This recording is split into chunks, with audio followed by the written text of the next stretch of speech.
आज का अपना टॉपिक है कॉन्ट्रैक्ट कॉस्टिंग। कॉन्ट्रैक्ट कॉस्टिंग क्या होता है, किसके बुक्स में बनाना होता है, क्या है कॉन्ट्रैक्ट कॉस्टिंग? किसको बोलते हैं? जब आप किसी और के बिहाफ में कोई कॉन्ट्रैक्ट बेसिस पे कोई काम कर रहे हो, तो भी समझ में नहीं आया होगा ये क्या होता है। लॉन्ग टर्म कंस्ट्रक्शन कॉन्ट्रैक्ट्स होते हैं।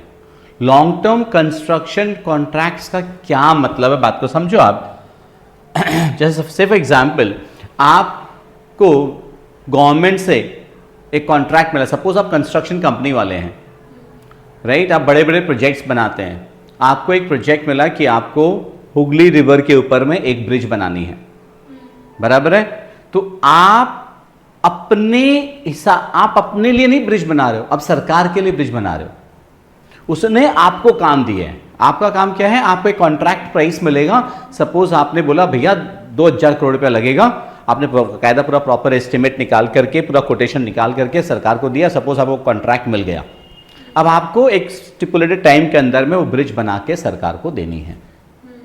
तो ब्रिज सरकार की है, आपको बनाने के लिए पैसा मिल रहा है। सपोज किसी के बिहाफ में आपको सपोज मेट्रो रेल बनाने का, हमारे हुगली नदी के नीचे से, रिवर के नीचे से इंडिया का पहला मेट्रो रेल बनाने का कॉन्ट्रैक्ट आपको मिला।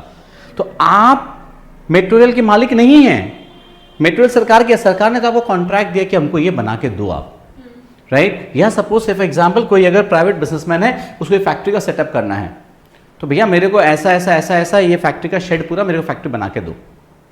या किसी के बिहाफ में आप कोई फ्लाईओवर बना के दे रहे हो आप सरकार को।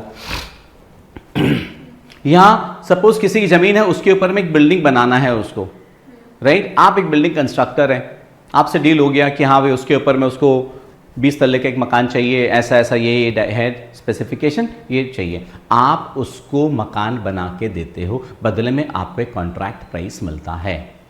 तो आप कौन है पता है? आप है contractor. You are a contractor. सामने वाले पार्टी को बोला जाता है contractee. He is contractee and you are called contractor. आप हैं कॉन्ट्रैक्टर, सामने वाला पार्टी होता है कॉन्ट्रैक्टी। अपने को यहां करना क्या है? कॉन्ट्रैक्टर के बुक्स में एंट्रीज पास करनी है। कॉन्ट्रैक्टर के बुक्स का अकाउंट बनाना है। एंट्रीज पास करनी है मतलब मैं फाइनेंशियल अकाउंट की बात करनी है, कॉस्ट अकाउंटिंग की बात कर रहे हैं। आपको उसके बुक्स में कॉन्ट्रैक्ट अकाउंट बनाना है, उसका प्रॉफिट लॉस निकालना सीखना है, right? Under cost accounting. And this is a very important and a very easy chapter. बहुत इजी चैप्टर है ये, बहुत इजी चैप्टर है, राइट? थोड़ा सा अगर आप इसका डेफिनेशन देखो एक बार ध्यान से, तो डेफिनेशन क्या बोलता है? The method of costing used by contractor, the method of costing used by contractor is generally known as contract costing. The method of costing used by contractor. Contractor कौन होता है? अब समझ में आ गया, जो किसी और के बिहाफ में कॉन्ट्रैक्ट बेसिस पे लॉन्ग टर्म कंस्ट्रक्शन कॉन्ट्रैक्ट्स कर रहा है। According to the terminology of CIMA, that is London, contract costing is that form of specific order costing, जहाँ पे स्पेसिफिक ऑर्डर मिला आपको स्पेसिफिक मिला एकदम कि इस तरह का, इस स्पेसिफिकेशन का हमको ब्रिज चाहिए, आपके हिसाब से नहीं, जो सरकार ने बोला है, या जिस प्राइवेट बिजनेसमैन जिसको बनाना है, जिसको बनवाना है, वो जो बोल रहा है आपको वैसा बना के देना है उसको, right? So order costing which applies a work is undertaken to customers special requirement. Customer का स्पेशल रिक्वायरमेंट के हिसाब से बनाना है, राइट? अब भैया मैंने आपको मेरी जमीन दी बनाने के लिए, मुझे दूसरे तरह का बिल्डिंग चाहिएगा, इन्होंने ऑर्डर दिया आपको, इनका स्पेसिफिकेशन अलग रहेगा, हाँ या ना? स्पेसिफिक रिक्वायरमेंट के हिसाब से, तुम्हारे हिसाब से नहीं चलेगा, right? And each order is of long duration compare to those to which job costing applies. Job costing हमने किया ही था, क्लियर? जॉब कॉस्टिंग तो क्या होता है भैया? शॉर्ट टर्म का कॉन्ट्रैक्ट है, किसी ने पंखा बनाने का कॉन्ट्रैक्ट दिया आपको, हाँ याद आ रहा है, वो हो गया जॉब कॉस्टिंग। जबकि कॉन्ट्रैक्ट कॉस्टिंग क्या है? Long term contract. अब समझ में आ रहा है कि जॉब कॉस्टिंग में भी तो आप किसी और के बिहाफ में काम कर रहे हो, यहां भी किसी और के बिहाफ में काम कर रहे हो, बट यहां पे कॉन्ट्रैक्ट क्या है? लॉन्ग ड्यूरेशन का है, क्लियर है? The work is actually constructional. यहाँ पे कंस्ट्रक्शनल काम में भी समझ में आ गया था, एग्जांपल्स देख करके भी अपने को अच्छे से। And in general the method is similar to job costing, है तो जॉब कॉस्टिंग की जैसा ही, right? In contract costing the cost unit is a single contract. Cost unit is a single contract and each contract is itself a cost centre. एक एक contract एक cost centre है, इसीलिए एक एक कॉन्ट्रैक्ट का अलग अलग अकाउंट बनेगा। कहने का मतलब सर अगर आप एक बिल्डिंग कंस्ट्रक्टर हैं और अभी आप 5 जन के बिहाफ में अलग अलग लोकेशन पे बिल्डिंग बना रहे हैं, क्लियर, तो 5 कॉन्ट्रैक्ट अकाउंट्स बनेगा आपके बुक्स में। आपके बुक्स में 5 अलग अलग कॉन्ट्रैक्ट अकाउंट्स बनेगा, बिकॉज हर कॉन्ट्रैक्ट एक स्पेसिफिक प्रोजेक्ट है, हर प्रोजेक्ट का अलग अकाउंट बनेगा। ये पार्ट क्लियर है आपको? श्योर है हम? ठीक है, अब बात समझो आप। ये अपने एग्जाम्पल समझ में आ गया था। नाउ द पॉइंट इज, इसमें कॉन्ट्रैक्ट अकाउंट हम लोग जो बनाते हैं वो कैसे बनता है, आप लोगों को उसका परफॉर्मा समझना है कि क्या क्या आएगा, कैसे कैसे आएगा। तो वो समझने से पहले आपको एक इंपॉर्टेंट बात समझनी होगी। इसमें 2 तरीके के सम्स होंगे। एक ऐसा जहां पे करंट ईयर में आपका कंस्ट्रक्शन कंप्लीट हो जा रहा है, करंट ईयर में कंस्ट्रक्शन कंप्लीट हो रहा है, भले ही पहले शुरू किया था आपने या इस साल शुरू किया। हो ही सकता है कभी कभार कोई कॉन्ट्रैक्ट ऐसा भी हो सकता है जो 8-9 महीना में, 10 महीना में खत्म हो जाए, एक ही साल में खत्म हो जाए। और अगर हमने जो एग्जांपल लिया था मेट्रो रेल का, ब्रिज का, आपको तो मालूम है सालों तक चलेगा, मे भी 10 साल 15 साल भी चले, हो सकता कोई 3-4 साल चलता है। अभी मैं आपको जो फॉर्मेट सिखाऊंगा वो ऐसे कॉन्ट्रैक्ट्स का है जिसमें करंट ईयर में कॉन्ट्रैक्ट खत्म हो जा रहा है, भले ही वो इस साल स्टार्ट हुआ था या पहले कोई साल स्टार्ट हुआ था। Clear? If a contract is started in any past और earlier accounting year but completed in the current accounting year, the contract account and contractors account may be shown as follows। मतलब इस साल शुरू हुआ है या पहले कोई साल शुरू हुआ था बट खत्म इस साल हो रहा है। क्लियर? तब कैसे बनता है आप उसका फॉर्मेट देखो ध्यान से। ऊपर के heading contract account, contract number dash account, because her contract का अपना नंबर होगा, बिकॉज तुम बहुत सारे कॉन्ट्रैक्ट बनाते हो। सपोज से कॉन्ट्रैक्ट नंबर 21 है तो कॉन्ट्रैक्ट नंबर 21 अकाउंट हेडिंग, और कॉन्ट्रैक्ट अकाउंट ब्रैकेट में contract number 21 for the year ended on या पीरियड एंडेड ऑन।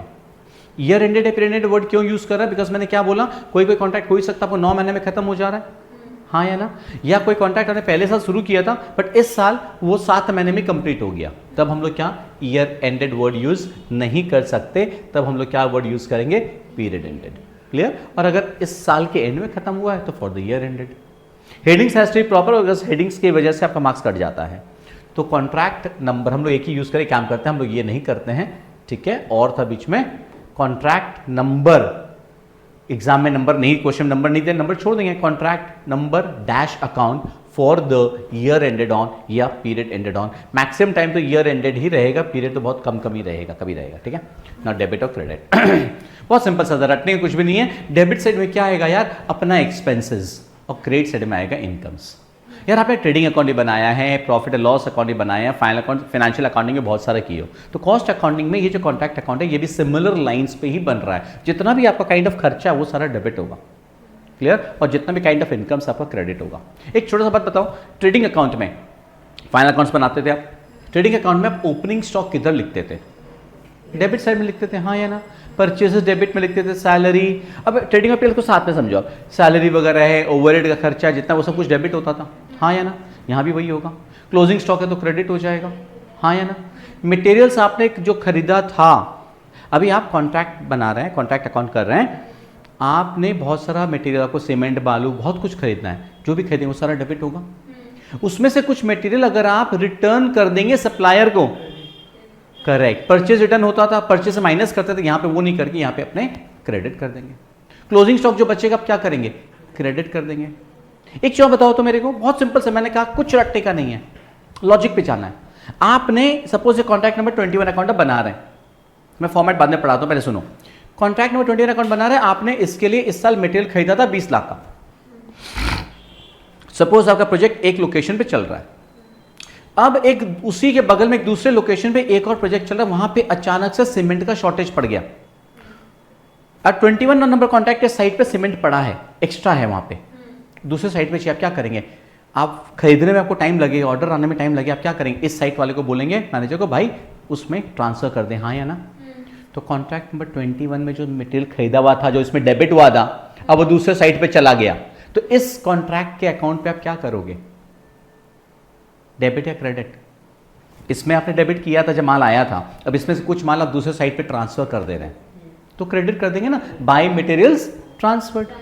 जैसे आप मटेरियल सप्लायर को रिटर्न कर रहे हैं तो आप क्रेडिट कर रहे हैं, तो मटेरियल अगर आप दूसरे साइट पे ट्रांसफर कर दे रहे हैं तो भी तो क्या हो जाएगा? क्रेडिट हो जाएगा, हाँ या ना? कहने का मतलब क्या है, हमको सिंपल सा लॉजिक ध्यान में रखना है कि जो भी एक्सपेंस है तो क्रेडिट होगा, इनकम है तो क्रेडिट होगा, एंड अगर कोई एक्सपेंस रिड्यूस हो रहा है, खर्चा कम हो जा रहा है हमारा, तो भी तो क्रेडिट हो जाएगा। दैट सिंपल फंडा। अब अपने इसको स्टार्ट करते हैं। To materials at site brought down, मतलब ओपनिंग डेट पे जितना मटेरियल साइट पे पड़ा था, मैंने क्या कहा था, ये ऐसा कॉन्ट्रैक्ट है जो पहले से चल रहा था। To plant at site brought down, plant at site brought down, बात समझिएगा, यहाँ पे आप फाइनेंशियल अकाउंटिंग नहीं कर रहे, कॉस्ट अकाउंटिंग कर रहे हैं। यहाँ पे होता क्या है ना, एक साइट के लिए अगर आपने इस पोर्शन को तो ध्यान से सुन लेना, आप किसी साइट के लिए आपने कोई मशीन खरीदी जो उस साइट पे काम आएगी, तो मशीन फिक्स एसेट है। अब आप ट्रेडिंग एंड पीएल का एग्जैक्ट नॉलेज लगा देंगे तो मशीन तो ट्रेडिंग पीएल में नहीं आता है।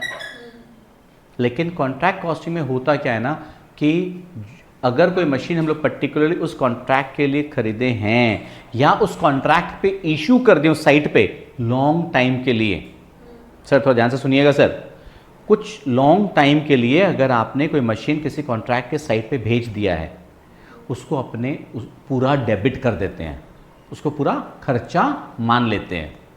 फिर साल के एंड में अगर मेरा कॉन्ट्रैक्ट खत्म नहीं हुआ है तो उस मशीन का जो रिटर्न डाउन वैल्यू होगा आप क्रेडिट कर दोगे। आप सोच के देखो, अल्टीमेट इफेक्ट तो डेप्रिसिएशन का ही आया। मैंने क्या बोला, मशीन आपने सपोज 5 लाख की खरीदी साइट के लिए, उस साइट पे भेज दी, उस साइट के कॉन्ट्रैक्ट अकाउंट आप क्या करोगे, डेबिट कर दोगे। साल के एंड में उस मशीन का रिटर्न डाउन वैल्यू या जब कॉन्ट्रैक्ट खत्म हो गया उस मशीन का रिटर्न डाउन वैल्यू बचा 4 लाख, तो आप क्या करोगे, क्रेडिट कर दोगे। 5 लाख डेबिट किया था, 4 लाख डेबिट किया, क्रेडिट किया 4 लाख, तो अल्टीमेटली इफेक्ट कितने का आया, 1 लाख। अल्टीमेट तो डेप्रिसिएशन इफेक्ट आया ना, बट यहाँ पे वो प्रोसेस फॉलो होता है, ये वाला जो बता रहा है। इसीलिए अगर पहले से कॉन्ट्रैक्ट चल रहा था तो plant at site brought down. Clear? अभी इसमें एक चीज बताएं, कभी कभी आपको ने शायद थोड़ा बहुत कंस्ट्रक्शन कहीं नहीं होते हुए देखा होगा, अगर हमारा कॉन्ट्रैक्ट एक ऐसे सिचुएशन में आया है जहां पे हमको वहां पे एक पर्टिकुलर मशीन चाहिए 10 दिन के लिए, 15 दिन के लिए, 1 महीना के लिए, तो वो मशीन उस साइट पे भेजेंगे, 10-15 दिन 1 महीने के लिए वापस मंगा लेंगे अपने गोडाउन में। रेंट में नहीं, अपना ही मशीन है, आप ही का आपका हेड ऑफिस भी तो है ना, आपका बहुत सा कॉमन मशीन खरीदा हुआ है। अब एक साइट पे वो क्रेन, आपको वो क्रेन या वो मिक्सचर मशीन 15 दिन के लिए, 1 महीने के लिए चाहिए, तो उस साइट पे आप खाली 1 महीने के लिए भेजे, वापस मंगा लिए। तो 1 महीने के लिए जब भेजे हैं तब उसका फुल वैल्यू डेबिट नहीं करते हैं, तब उसका सिर्फ डेप्रिसिएशन कैलकुलेट करके डेबिट करते हैं। कॉन्ट्रैक्ट कॉस्ट में एक बहुत इंपॉर्टेंट फंडा है ये कि लॉन्ग टाइम के लिए, लॉन्ग टर्म के लिए अगर किसी एसेट को साइट पे भेजे हैं तो फुल वैल्यू क्या होगा, डेबिट, और उसका रिटर्न ऑन वैल्यू क्या हो जाएगा, क्रेडिट। लेकिन अगर शॉर्ट टाइम के लिए कोई मशीन को भेजे हैं साइट पे तो उसका सिर्फ डेप्रिसिएशन डेबिट होगा। तो जो समझा रहे थे format, materials at site brought down, पूरा एग्जांपल्स लेके करेंगे अपने। To plant at site brought down, to other equipment at site brought down, work in progress brought down. Work in progress का बात कहाँ से आ गया भाई, सपोज आप ये फ्लाईओवर बना रहे हैं आप, अब आपका लास्ट ईयर तक ये फ्लाईओवर कंप्लीट नहीं हुआ था, इन प्रोसेस था, तो इसमें आपने बहुत सारा खर्चा ऑलरेडी कर चुका है, वो जो खर्चा आप कर चुके वो आपके लिए क्या है, वर्क इन प्रोग्रेस। तो इसका जो वैल्यू था लास्ट ईयर आपने कैरेट डाउन किया था, इस साल क्या करना होगा, उसको ब्रॉट डाउन, राइट। ये जो इनकम्प्लीट फ्लाईओवर था आपका, इसका जो वैल्यू है अब आप निकालना सीखेंगे, इसका वैल्यू आप निकालना सीखेंगे, तो वो इस साल ब्रॉट डाउन हो जाएगा। बात समझ में आ रहा है? So to WIP brought down, to prepaid expenses brought down, prepaid expense पे एसेट होता है हमारा, तो ये सारा चीज़ समझ में आया। ये जो है ये सारा आइटम्स ब्रॉट डाउन वाला क्लियर है, ओपनिंग डेट का एसेट्स अगर कॉन्ट्रैक्ट पहले से चल रहा था तो। उसी तरह by outstanding expenses brought down भी समझ में आए, ओपनिंग डेट का लायबिलिटी, सिंपल। अब इस साल आपने कितना मटेरियल्स इशू किया साइट पे, कितना वेज एंड सैलरी पे किया, डायरेक्ट एक्सपेंसेस का खर्चा कितना लगा। अब जो बता रहे थे वापस से to plant and equipment issued on long term basis, हमने कहा था लॉन्ग टर्म बेसिस के लिए अगर आप कोई भी प्लांट एंड इक्विपमेंट साइट पे छोड़ दिए हैं कि पूरा टाइम वहीं पे रहेगा तो उसका फुल वैल्यू क्या करते हैं अपन, डेबिट। लेकिन अगर शॉर्ट टर्म बेसिस का कोई प्लांट है जो शॉर्ट टाइम के लिए अगर साइट पे काम आएगा, उसका क्या करोगे, सिर्फ डेप्रिसिएशन उसका डेबिट करोगे, उसका सिर्फ डेप्रिसिएशन। ये एक बस बेसिक फंडा है और बाकी बहुत इजी टॉपिक है। Higher charges of other plant and equipment, भाड़े पे लिए, कोई मशीन आपके पास में नहीं, खाली भाड़े पे मंगाए उसका भाड़ा, अदर एक्सपेंसेस, ओवरहेड एक्सपेंसेस, कुछ भी है, ठीक है, यहां तक पढ़े हैं एक बार। By materials return to stores या सप्लायर्स या ट्रांसफर्ड, कुछ मटेरियल साइट पे एक्स्ट्रा पड़ा था, गोडाउन में वापस मंगा लिए, तो डेबिट किए थे पहले, गोडाउन में वापस मंगा लिए तो क्रेडिट होगा।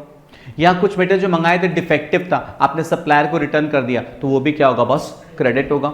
या मैंने क्या कहा था, एक साइट पे माल है, आप दूसरे साइट पे ट्रांसफर कर रहे हो, तो जिस साइट से ट्रांसफर कर रहे हो उसमें क्रेडिट होगा, और जिसको मिल रहा है उसके कॉन्ट्रैक्ट अकाउंट में क्या करोगे आप, डेबिट, उसके लिए खर्चा है वो। By plant and equipment return to stores या सप्लायर्स या ट्रांसफर्ड, लॉन्ग टर्म नेचर का जो प्लांट आपने यहाँ पे डेबिट किया था, अगर वो वापस गोडाउन में आ जा रहा है तो उसका रिटर्न ऑन वैल्यू क्रेडिट होगा। क्लियर? अब ध्यान से भाई प्रॉफिट एंड लॉस अकाउंट, अब नॉर्मल लॉस ऑफ मटेरियल, इसके पहले अब ये देखो, पहले बाई बैंक, अगर कोई मटेरियल्स साइट पे डैमेज हो गया या कोई मशीन डैमेज हो गया तो उसको बेचोगे आप, या अगर इंश्योरेंस कराया हुआ था तो इंश्योरेंस का पैसा मिलेगा, तो क्या हो जाएगा, बाई बैंक। बहुत सिंपल सा फंडा, एक्सपेंसेस डेबिट है, इनकम्स क्रेडिट है। एसेट पूरा डेबिट किया हुआ था या मटेरियल पूरा डेबिट किया हुआ था, वो डैमेज हो गया, बेच के पैसा मिला, स्क्रैप मिला, स्क्रैप का पैसा मिला या इंश्योरेंस कंपनी से पैसा मिला, तो क्या कर देंगे, क्रेडिट कर देंगे बाई बैंक। सेल प्रोसीड्स और कॉम्पेंसेशन ऑन प्लांट और मटेरियल। अब ये जो मटेरियल बेचा आपने, सपोज 20,000 का मटेरियल था, 20,000 का कॉस्टिंग का, बेच के खाली 15,000 मिला है, तो बाई बैंक तो यहां तो 15,000 आएगा, बट उस मटेरियल का वैल्यू डेबिट में तो 20,000 था, जो डैमेज हुआ उसका वैल्यू क्वेश्चन में दिया हुआ रहेगा, तो 5,000 रुपया क्या एबनॉर्मल लॉस है, तो by profit and loss account क्या है, देखो abnormal loss of material plant adjusted कितना आ जाएगा यहाँ पे, 5,000। 20,000 का मटेरियल्स डैमेज हुआ, डैमेज होके आपको ने बेचा, बेचे 15,000 मिला या इंश्योरेंस कंपनी से 15,000 मिला, तो बाई बैंक में क्या बोल रहा हूं 15,000 होगा, और by profit and loss account PL account में चला जाएगा 5,000। हाँ या ना? एंड हो सकता है जो मटेरियल्स डैमेज हुआ उसका वैल्यू 12,000 था कॉस्ट प्राइस, लेकिन आपको 15,000 मिल गया बेच के, हो ही सकता है ज्यादा मिला, तो ज्यादा मिला तो 3,000 प्रॉफिट है, वो आ जाएगा to profit and loss account, profit on plant और मटेरियल सोल्ड। अपने एग्जांपल में 3,000 यहां आ जाएगा, समझ में आ रहा है? प्रॉफिट होगा कभी भी नहीं। आप बात समझो, आप ये मत समझना लॉस है तो क्रेडिट कैसे हो रहा है, नहीं। आप ट्रेडिंग अकाउंट में याद कीजिए, goods destroyed by fire, trading account में क्रेडिट करते थे, और एबनॉर्मल लॉस पीएल अकाउंट में आकर डेबिट होता था। तो यहां पे आप बाई पीएल अकाउंट लिख रहे हैं, तो पीएल अकाउंट में तो जाके डेबिट ही हो रहा है, दैट्स इट। प्रॉफिट है, अब आप सोचो सर प्रॉफिट डेबिट में कैसे आया, प्रॉफिट डेबिट में नहीं आ रहा है, कॉन्ट्रैक्ट अकाउंट के डेबिट में आ रहा है, बट पीएल अकाउंट के तो क्रेडिट में ही जा रहा है। आया समझ में? लॉजिक बहुत सिंपल सा है ना, क्योंकि आपने बाई बैंक 15,000 किया है, पर डेबिट में उस मेटेरियल की वैल्यू 12,000 ही था, तो 12 डेबिट में था, इधर 15, तो 3,000 तो इधर ही बच रहा है ना, जाएगा तो पीएल के क्रेडिट में ही ना। ठीक है, ये यहां तक हुआ। अब लास्ट में मैंने क्या बोला, हम लोग ऐसा समझ कर रहे हैं जो इस साल कॉन्ट्रैक्ट हमारा कंप्लीट हो गया। कंप्लीट हो गया तो कॉन्ट्रैक्टी से मेरे को कॉन्ट्रैक्ट प्राइस मिलना ड्यू हो चुका है, मिलेगा। अब मैंने इतना जो मेहनत की है, मेरा काम था, मेरे को कॉन्ट्रैक्ट प्राइस मिलेगा, तो by contractee account contract price का जो अमाउंट रहेगा वो यहां आ जाएगा। क्लियर? एंड इसके बाद क्रेडिट और डेबिट का डिफरेंस जो निकालेंगे वो हमारा कॉन्ट्रैक्ट का प्रॉफिट या लॉस हो गया। कॉन्ट्रैक्ट का प्रॉफिट लॉस ये तो मालूम ही है, क्रेडिट ज्यादा और डेबिट कम तो प्रॉफिट, और अगर डेबिट ज्यादा है और क्रेडिट कम है तो क्या होगा, लॉस। इसीलिए मैंने दोनों तरफ लिखा to profit and loss account, profit और कॉन्ट्रैक्ट ट्रांसफर्ड। अगर क्रेडिट ज्यादा होगा तो भगवान करे हमेशा क्रेडिट ज्यादा आए आपकी जिंदगी में, और अगर डेबिट ज्यादा है और क्रेडिट कम है तो क्या होगा, लॉस। तो ये लास्ट का बैलेंसिंग फिगर निकल रहा है। ये हम क्या बोले, वापस रिपीट कर रहे हैं, ऐसा सम्स कर रहे हैं जिसमें इस साल कॉन्ट्रैक्ट कंप्लीट हो गया है। भगवान करे आपके एग्जाम में ऐसा ही सम्स आए। इसमें सबसे इजी वैरायटी यही है, बट अफसोस ये है 90% सम्स ऐसे नहीं आते हैं, 90% चांस एग्जाम में रहता है ऐसा सम्स आता है जिसमें कॉन्ट्रैक्ट करंट ईयर में कंप्लीट नहीं होता है, वो फ्लाईओवर आपका बनना इनकम्प्लीट है, तब उसमें वर्क इन प्रोग्रेस से कैलकुलेशन करना और करना ये सब कुछ आता है। वो भी उतना कोई टफ नहीं है, लोग ऐसे हाथ दे के बैठ गुरी बाबा रे बहुत टफ है, ऐसा कुछ भी नहीं है, राइट। सो पहले आप एक काम करो, इस फॉर्मेट को कॉपी कर लो, ठीक है।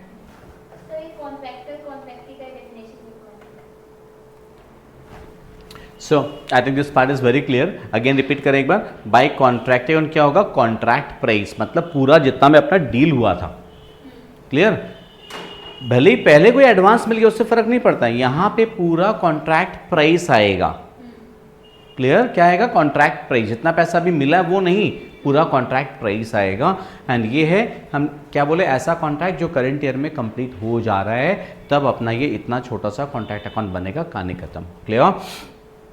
कॉन्ट्रैक्टी अकाउंट कैसे बनता है, कॉन्ट्रैक्टी कौन होता है, जिसने आपको काम दिया है, जिसके बिहाफ में आप काम कर रहे हो। आप कौन हो, आप कौन हो, कॉन्ट्रैक्टर है।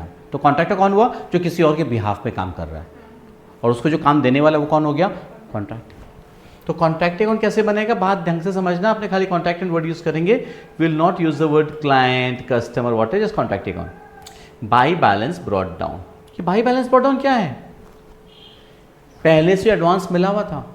अरे भाई साहब, आपको किसी के बिहाफ में बहुत छोटा सा फिगर ने 100 करोड़ का प्रोजेक्ट करना है, तो ऐसा थोड़ी है 100 करोड़ रुपये पहले अपने जेब से लगाते रहोगे आप, और जब काम खत्म हो जाए तब उससे पैसा मिलेगा, ऐसा थोड़ी हो सकता है। ऑब्वियसली पहले थोड़ा एडवांस लेके काम शुरू करेंगे। अरे हम भी आपको एडवांस लेके पढ़ाते हैं, जोक सपाट, हाँ अभी तक आया नहीं है। तो पॉइंट इस बात समझो यार, 100 करोड़ रुपये आपको अपने जेब से, किसके पास इतना वर्किंग कैपिटल होता है जो इतना अपने पॉकेट से लगाते रहेगा, हाँ या ना। टाइम टू टाइम अपने को उससे एडवांस में पैसा मिलते रहता है, क्लियर। लेंगे ही, लेना ही पड़ेगा, काम कैसे करेंगे। अरे भाई साहब, तेरा जब शादी हुआ था, मतलब होगा, तो जो महाराज को बुक करोगे ना, वो शादी के जो महाराज कौन, खाने वाला महाराज, जो खाना बनाने वाला, खाना बनाने वाला, खाना बनाने वाला, राइट। तो खाने वाला जो महाराज होगा वो भी पहले एडवांस में ले लेगा, नहीं तो शादी के बाद तुम मुकर गया तो पैसा नहीं देंगे, तुम पिछड़ गया तो भाई साहब एडवांस लेते हैं। तो अच्छा, मतलब तुम खुद ही बनाएगा, मतलब शादी में, मतलब तेरी जगह फिर दूल्हा कोई और होगा। अच्छा, तो तुम्हारी जगह दूल्हा तुम किसी और को बना दोगे, ये इनडायरेक्टली मारवाड़ी है, जबकि बंगाली है वो। चले कोई बात नहीं sir, all the best. By balance brought down, ये क्या होगा sir, amount of cash received up to the end of last से जो पैसा मिला हुआ था वो आएगा। अभी आपने याद है कॉन्ट्रैक्ट अकाउंट ने बाई कॉन्ट्रैक्ट ही किया था, तो कॉन्ट्रैक्ट अकाउंट में क्या आएगा, to contract account. Contract account में क्या लिखा था, बाई कॉन्ट्रैक्ट अकाउंट लिखा था ना, इतना तो शॉर्ट टर्म मेमोरी लॉस नहीं है, भूल नहीं गए होंगे ना, यहाँ पे बाई लिखे हैं, तो कॉन्ट्रैक्ट में क्या आ जाएगा, to contract account, contract price, right. ये ड्यू का अमाउंट है, पैसा दिया नहीं, ये ड्यू, पैसा जो मिला था वो तो बाई बैलेंस ब्रॉट डाउन था, ये तो मिलना ड्यू हुआ है, राइट। अब लास्ट में जो बचेगा बाई बैंक हो जाएगा। अगर क्वेश्चन में बोला कि बैलेंस मिल गया, नहीं मिला है तो बाई बैलेंस सीडी रह जाएगा, नहीं मिला तो क्या रह जाएगा, बाई बैलेंस कैरेट डाउन। बात समझ में आया, ये तो ओपनिंग बैलेंस है, ये कॉन्ट्रैक्ट अमाउंट का है, क्लियर। लास्ट में जो बचा या तो बाई बैंक हो जाएगा, बैलेंस रियलाइज्ड, और नहीं मिला है और तो क्या कर देंगे आप इसको, बाई बैलेंस सीडी। इतना तो लेजर आता ही है, क्लियर, खत्म। चलिए, भगवान करे आपके एग्जाम में ऐसा ही क्वेश्चन आए, मेरी दुआ तो यही है। अब अच्छा, वो कॉन्ट्रैक्ट अकाउंट अब बनाएंगे, चलिए बना लीजिए पहले आप इसको बना लो फटाफट। चलो पहले अपने ऐसे ही कॉन्ट्रैक्ट का एक सम्स करते हैं जो करंट ईयर में ख़त्म हो जा रहा है, क्लियर। तो write up a contract account from the following particulars, direct materials 39,600, wages 26,400, special plant 17,600, stores issued 7040, loose tools 3,300, cost of tractor operation, clear. Cost of tractor operation में मशीन का 2,200, wage of driver 3,520, other charges 2640, ये सारा cost of tractor operation है। ये भी तो खर्चा ही है, ये भी तो खर्चा ही है। डायरेक्ट मेटेरियल भी खर्चा है, वेजेस भी खर्चा है, स्टोर्स भी खर्चा है, लूज स्टोर्स भी खर्चा है, स्पेशल प्लांट भी तो खर्चा होता है। आगे देखते हैं। The contract was complete in 13 weeks. बहुत फास्ट कंप्लीट हो गया, मतलब कि अभी इसी साल स्टार्ट हुआ था, इसी साल खत्म हो गया है। मतलब हमारा कॉन्ट्रैक्ट अकाउंट का ऊपर के हेडिंग क्या रहेगा? Contract number dash account for the period ended, dot dot dot छोड़ देंगे बिकॉज पीरियड नहीं मालूम है। At the end of which the plant was returned subject to a depreciation of 15% per annum on the original cost. मतलब उस plant को बाद में स्टोर्स में रिटर्न कर दिए 15% depreciation on the original cost. तो डेप्रिसिएशन 13 सप्ताह का लगेगा। पहली बात तो स्पेशल प्लांट खर्चा है तो डेबिट साइड में आएगा पूरा, और फिर क्या होगा? By plant return to store. But by plant return to store जब करोगे तो कैसे करोगे? 17,600 माइनस उसके ऊपर में 13 सप्ताह का डेप्रिसिएशन एट 15% पर एनम, मतलब उसका डेप्रिशिएटेड वैल्यू, मतलब रिटर्न ऑन वैल्यू क्रेडिट करेंगे। याद है बताए थे? फुल वैल्यू डेबिट हो जाएगा, फिर उसका जो रिटर्न ऑन वैल्यू क्रेडिट होगा। रिटर्न ऑन वैल्यू कैसे निकालेंगे आप? 17,600 माइनस उसके ऊपर में 13 सप्ताह का डेप्रिसिएशन कैलकुलेट करना होगा eight the rate of 15% per annum. करेंगे अपने। The value loose tools and stores returned were 2200 and 890 respectively. ये बताइए किधर आएगा? The value of loose tools and stores returned credit side में आएगा। By materials return to store, by loose tools return to store credit होगा, हाँ या ना? सिंपल। उसके बाद the value of tractor use in the contract was 20,000। Tractor जो उसमें यूज हुआ है इसका था 20,000 and depreciation was to be charge to this contract at the rate of 15% per annum. यहां पे साफ बोल दिया उसका डेप्रिसिएशन ही चार्ज करना है। ट्रैक्टर इस साइट पे यूज हुआ है बट उसका डेप्रिसिएशन चार्ज करना है एट द रेट ऑफ कितना?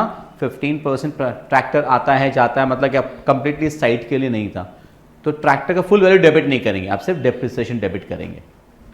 उसके बाद provide for administration overhead eight the rate of 10% on total works cost. Total जो कॉस्ट लग रहा है कॉन्ट्रैक्ट का वही वर्क्स कॉस्ट होगा, टोटल जितना खर्चा लगेगा उसका 10% विद द एडमिनिस्ट्रेशन ओवरहेड। कोई टेंशन नहीं, इसका कैलकुलेशन भी बहुत इजी होगा। पहले से बनाना स्टार्ट करें अपने। ये वाला पार्ट अगर मे बी अभी नहीं समझ, कैलकुलेशन में समझ, बाकी पार्ट क्लियर है, स्टार्ट करें बनाना। क्वेश्चन का आप यस आप लोग फोटो ले लो क्वेश्चन का, राइट? स्क्रीनशॉट ले लो आप लोग। सो अपने फॉर्मेट बनाओ इसका। Format would be of this kind of a format.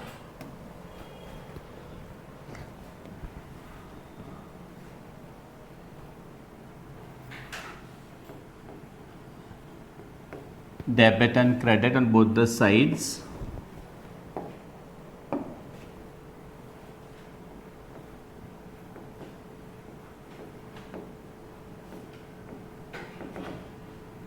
Contract number dash account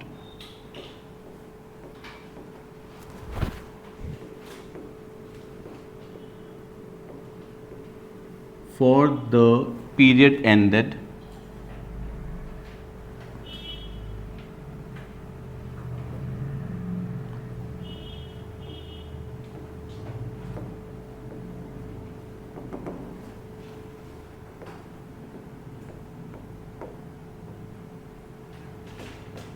particulars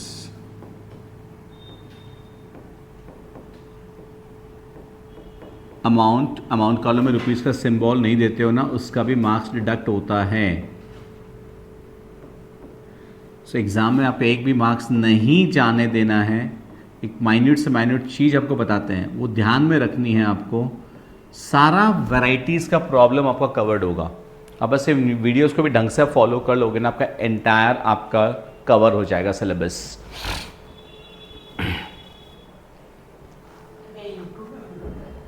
चलो सो अब आप क्वेश्चन फॉलो करो आप कि 2 सबसे पहले क्या आएगा। चलिए डिक्टेशन दीजिए। 2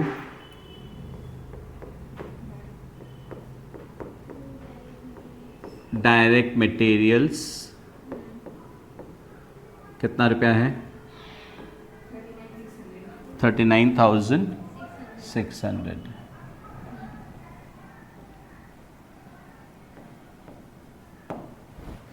उसके बाद to wages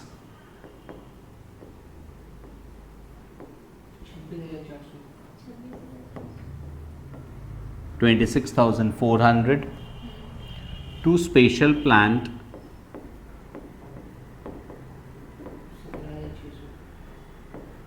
17,600, to loose tools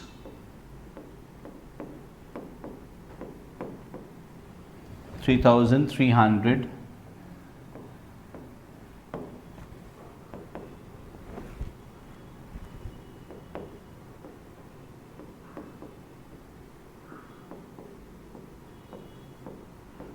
to cost of tractor operation 8360। Tractor operate करने का जो टोटल खर्चा लगा था, cost of tractor operation 8360। Clear है? अब आप नीचे का इंफॉर्मेशन देखिए जो लिखा था, the contract was completed in 13 weeks at the end of which the period the plant was returned subject to a depreciation of 15% per annum on the original cost। तो इस प्लांट का डेप्रिसिएशन एंड उसका depreciated value आपको निकालना होगा। Workings में छोटा सा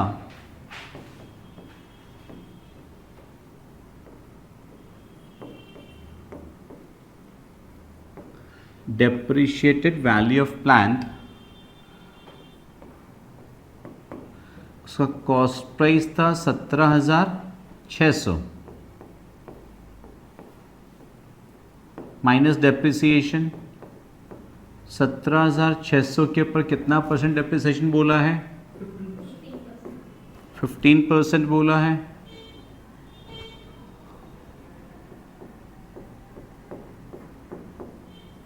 इंटू 13/52 भी तो करना होगा, बिकॉज 13 वीक्स का डेप्रिसिएशन चार्ज करना आपको।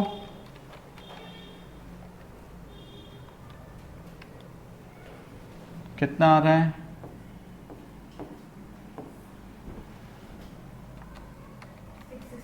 660 आ रहा है। तो उस प्लांट का डेप्रिशिएटेड वैल्यू 16,940 आया। मतलब इतना वैल्यू का प्लांट हम लोग साइट पे रिटर्न भेज दे रहे हैं। क्लियर? तो बाई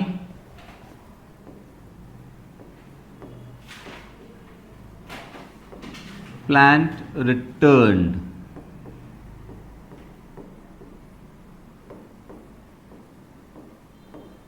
$16,940।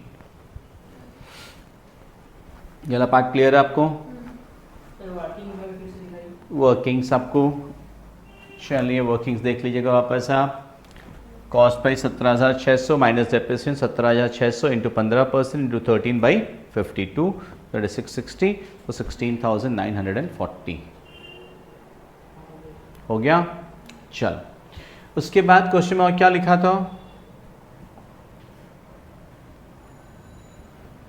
कि the value of the loose tools and stores returned were 2,200 and 890 respectively। ये भी क्रेडिट साइड में आएगा ना? बाय, बताइए क्या लिखेंगे?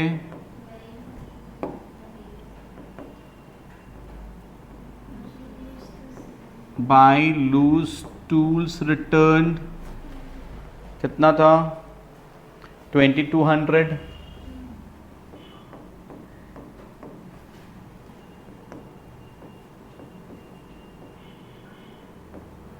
बाई स्टोर्स रिटर्न्ड कितना था? 890।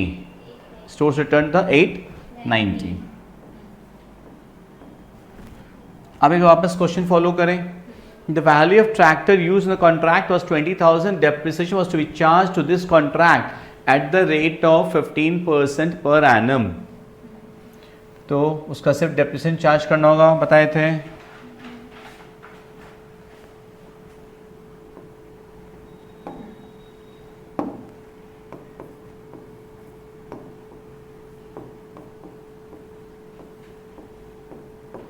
डेप्रिसिएशन ऑफ ट्रैक्टर 20,000 के ऊपर कितना परसेंट बोला है? 15% इंटू 13/52 करना होगा। साल में 52 सप्ताह होता है। चलिए बताइए कितना हो रहा है?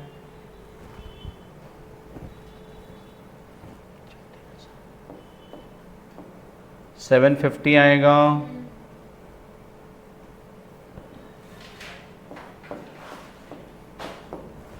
Right? So to depreciation of tractor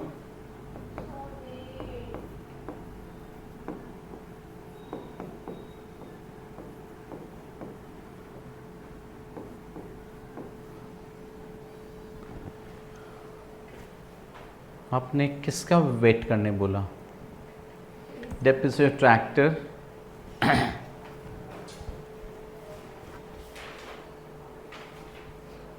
हो गया। चलिए इट्स डन, पूरा सब कुछ हो गया। अब एक बार आप क्वेश्चन को वापस फॉलो कीजिए। क्वेश्चन लास्ट में सिर्फ एक आइटम बचा था हमारा, क्या चीज? Provide for administration overhead eight the rate of 10% on the total works cost. Admission overhead का अमाउंट निकालना है। और एक हमारा क्या बच गया था? Contract price 1 lakh. वो तो मालूम है, कॉन्ट्रैक्ट प्राइस को तो क्या करना है? बाई कॉन्ट्रैक्ट ही अकाउंट करना है। बट पहले क्या बोला है? टोटल वर्क्स कॉस्ट का 10% हमारा एडमिनिस्ट्रेशन ओवरहेड्स होगा। स्टोर्स इश्यूड रह गया था 7040 स्टोर्स इश्यूड हमने स्किप कर दिया था शायद। आप बोल रहे हैं ठीक ही है सर, तो 2 स्टोर्स इश्यूड करेक्ट, वो स्किप हो गया था।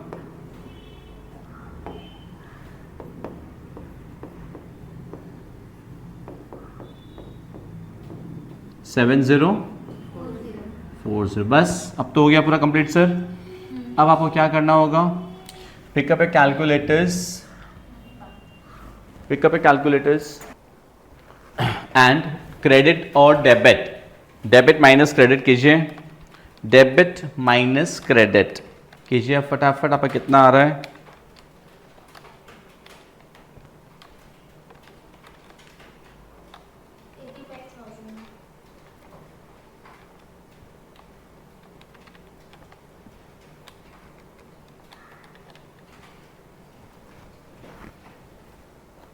सो डेबिट का एंटायर टोटल माइनस क्रेडिट 83020 आपका जो बच रहा है, दैट इज 83020 जो बच रहा है आपका, that is nothing but works cost, right? This is works cost. इसका 10% is administration overheads.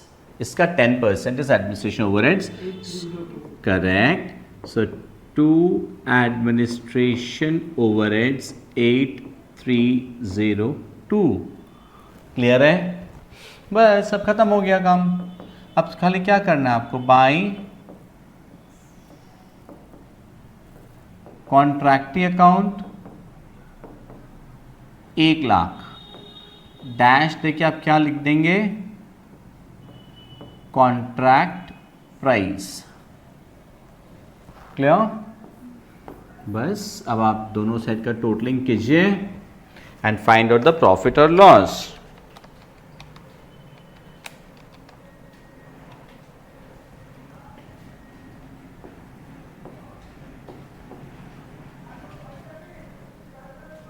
Profit loss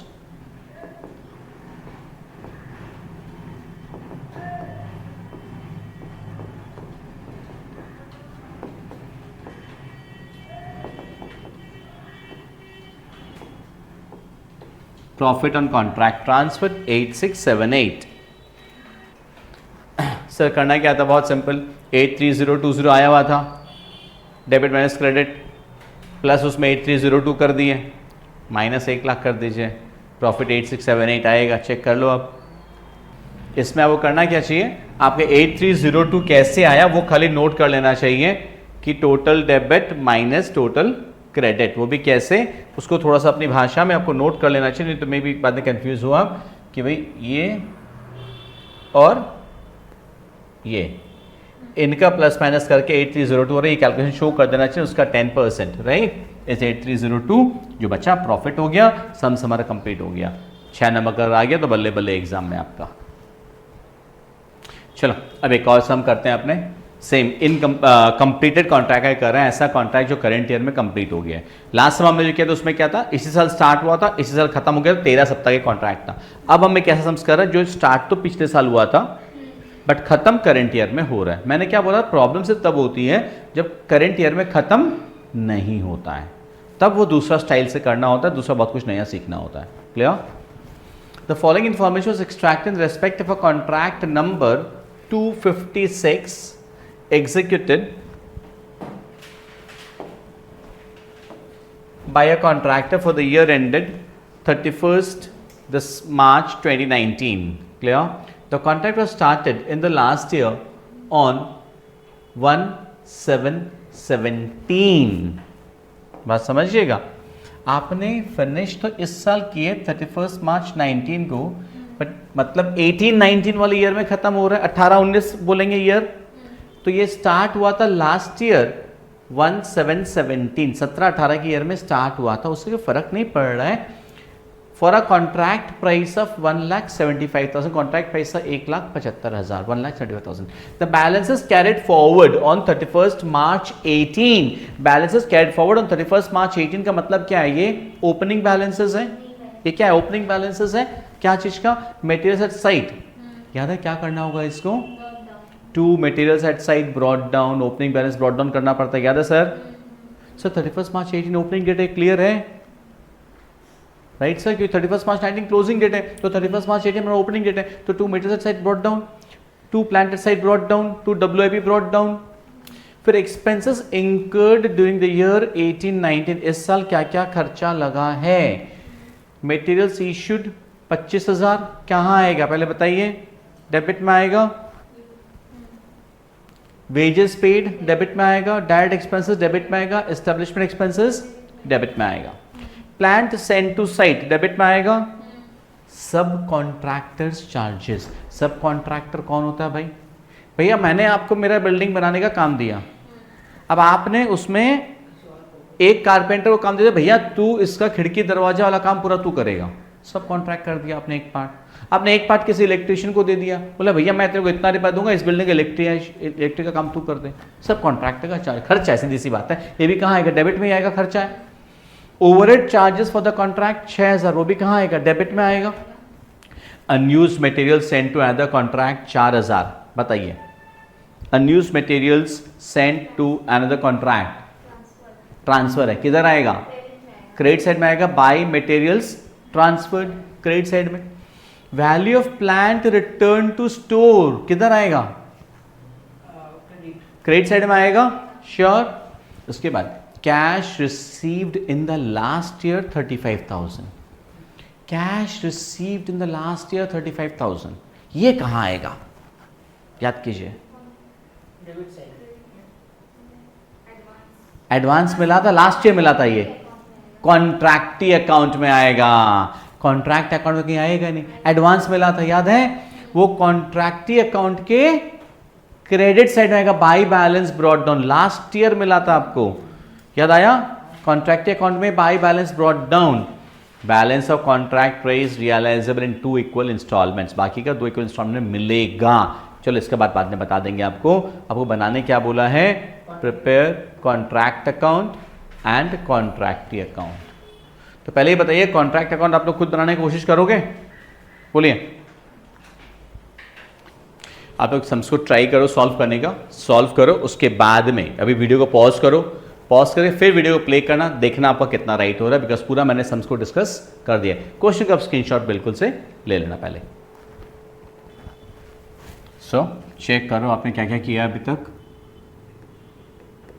2 क्या होगा,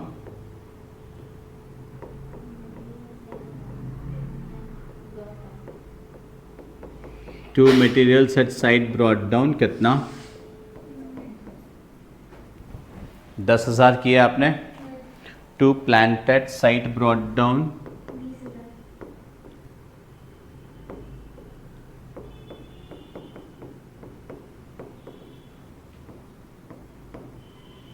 20,000। To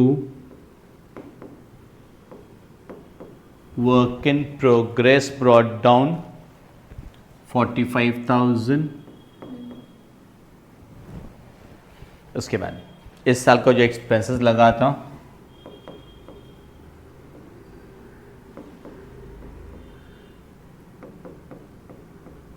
to materials issued 25,000।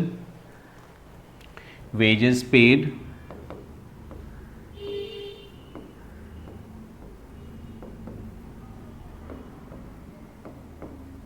18,500। Direct expenses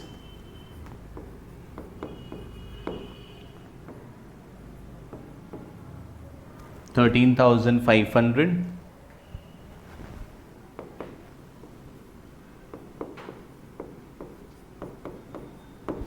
establishment expenses 4,500। जैसा डिस्कस किए थे पूरा वैसा ही है एकदम, ये सब चीज़, इसमें कोई प्रॉब्लम नहीं है। Plant sent to site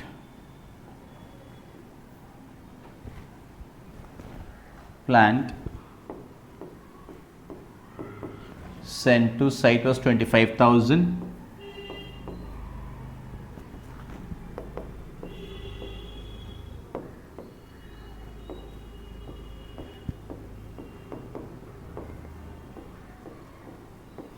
subcontractors charges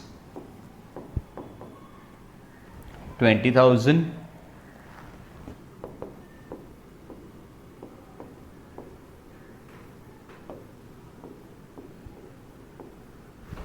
overhead charges 6,000। इसके बाद अनयूज्ड मटेरियल्स आपने दूसरे साइड पे ट्रांसफर कर दिया था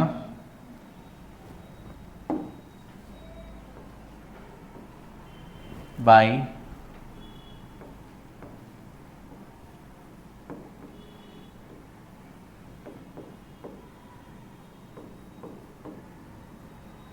मटेरियल्स ट्रांसफर्ड कितने का किया था आपने दूसरे साइड पे ट्रांसफ़र? 4,000। इसके बाद प्लांट रिटर्न्ड कितने का था? 40,500। Cash received in the last year तो कॉन्ट्रैक्ट के अकाउंट में डाला होगा आपने, इसमें डाला नहीं है। Balance of contract price realise in two equal instalment, उसका भी यहाँ पे कोई मतलब नहीं, बट कॉन्ट्रैक्ट प्राइस कितना था सबसे एकदम स्टार्टिंग में देखिए, कॉन्ट्रैक्ट प्राइस कितना था? 1,75,000। कॉन्ट्रैक्ट खत्म हो गया ना अपना, तो बाय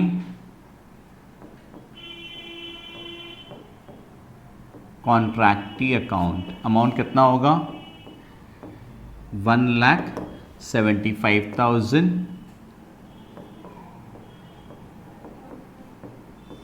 कॉन्ट्रैक्ट प्राइस। अब आपको करना क्या है? अब आपको जस्ट प्रॉफिट एंड लॉस निकाल। अब आपका प्रॉफिट आ गया होगा to profit and loss account,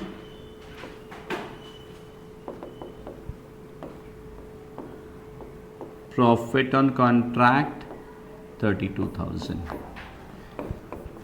है ना इजी टॉपिक? आया समझ में? आई होप आपने खुद सॉल्व कर लिया होगा इसको पूरा, एंड आई थिंक पूरा राइट हुआ होगा आपका।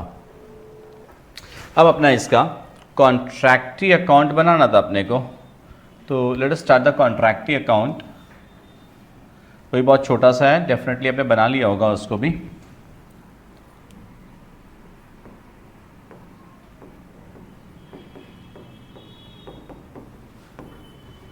कॉन्ट्रैक्टी अकाउंट में सबसे पहले क्या किया आपने?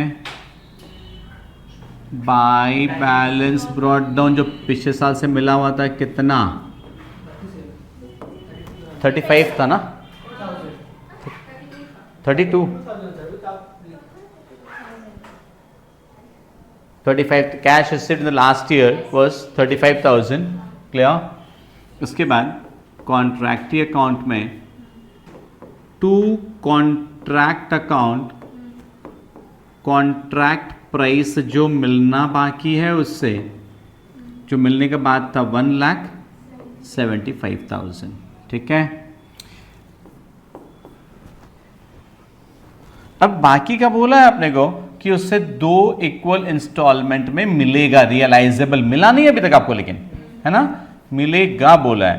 तो अभी क्या करना होगा, अभी तो नहीं मिला ना आपको, बाय बैलेंस कैरेट डाउन 140 कर देंगे आप, ठीक है।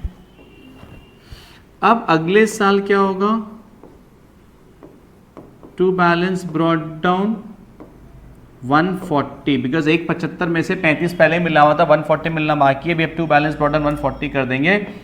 फिर बाकी का क्या हो जाएगा, by bank account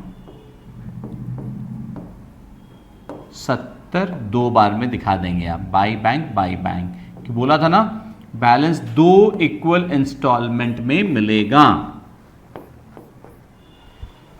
that's it. ये था हमारा कॉन्ट्रैक्ट अकाउंट का फर्स्ट वैरायटी, जहां पे कॉन्ट्रैक्ट करंट ईयर में हमारा कंप्लीट हो जाता है। अब इसके अगले वीडियो में हम लोग करेंगे जब इनकम्प्लीट कॉन्ट्रैक्ट होता है, कॉन्ट्रैक्ट इनकम्प्लीट जिसका मैंने कहा था एग्जाम्स में 90% सम्स हमारा उसी वैरायटी का आता है, क्लियर। उसे वर्क इन प्रोग्रेस का कैलकुलेशन एंड ऑल अपने को करना होता है, वो हम लोग अगले वीडियो में करेंगे। So thank you so much for watching and I hope आपको कॉन्ट्रैक्ट कॉस्टिंग का इस पोर्शन का कॉन्सेप्ट पूरा क्लियर होगा। सेकंड वीडियो के लिए stay tuned to the channel and do subscribe so that you do not miss out on the notifications and share it all your college groups. Thank you.